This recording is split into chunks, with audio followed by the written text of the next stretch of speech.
अकोल्यातील गौतम नगर परिसरात हरवलेल्या 3 वर्षाच्या मुलाला MIDC पोलिसांनी सुखरूप त्याच्या आईकडे सोपवलं।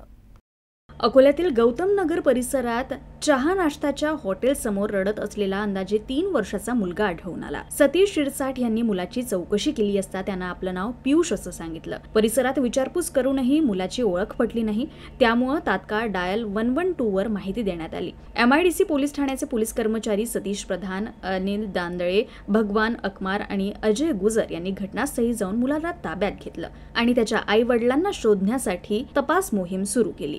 दरम्यान फुले शाहू आंबेडकर नगर येथे पियुषची आई सुषमा इंगोले असल्याची माहिती मिळाली। दिवाळीनिमित्त माहेरी आलेली सुषमा घरकामात व्यस्त असताना पियुष खेळत खेळत घराबाहेर गेला आणि हरवला। आई सुषमा घराबाहेर आली आणि आपला मुलगा मिळत नसल्यानं ती 2 तासांपासून त्याचा शोध घेत होती। पोलिसांनी मुलाला MIDC पोलीस ठाण्यात आणल्यानंतर आई पोहोचली आणि आपल्या मुलाला पाहताच ती भावुक झाली। पियुषला सुरक्षित शोधून दिल्याबद्दल तिनं पोलिसांचे आभार मानले।